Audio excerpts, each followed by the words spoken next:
Bienvenue à la mini-méditation du mercredi de l'Institut biblique belge. Comme vous le savez, les étudiants de l'Institut sont répartis en 3 groupes pour une semaine d'évangélisation qui commence lundi 23 mars prochain.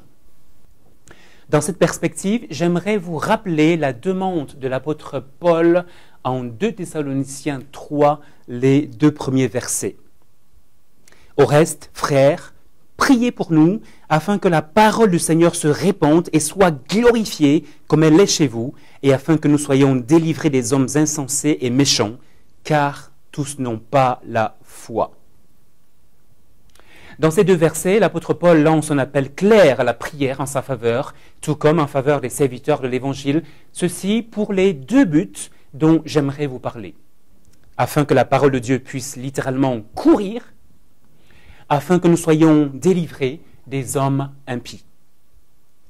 On est tout d'abord surpris de ce que le grand apôtre Paul manifeste, sans honte, un besoin de prière.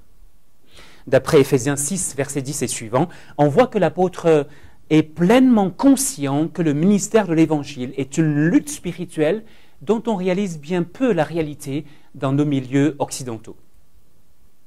Comme l'a écrit un auteur, derrière le calme apparent de la vie quotidienne, les puissances spirituelles invisibles se livrent à un âpre combat. Et voilà pourquoi, devant la tâche à accomplir, il convient de combattre avec des armes spirituelles, à savoir la prière confiante, adressée au Dieu puissant, de qui nous dépendons entièrement. Ainsi, il faut dire que nous, sans honte, nous vous demandons de prier pour nous. Combattez avec nous dans la prière.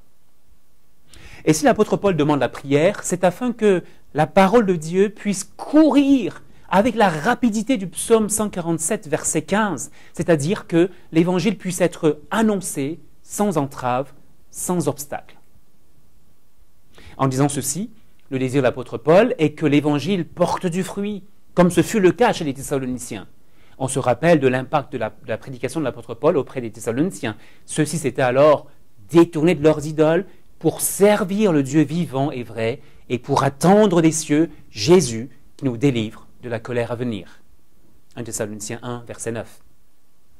Merci de prier également que l'évangile court dans les régions de Chapelle-les-Erlémont, que cet évangile soit reçu et qu'ainsi plusieurs hommes et femmes soient conduits par l'Esprit de Dieu à placer foi et confiance en Jésus, qui est le seul chemin conduisant à Dieu.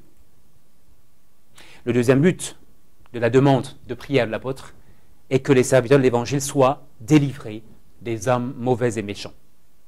Dans ce même sens, priez afin que les équipes soient protégées des hommes aux desseins malveillants et de Satan. En effet, dit l'apôtre Paul, tous n'ont pas la foi. Voilà une vérité qui n'est pas facile à accepter.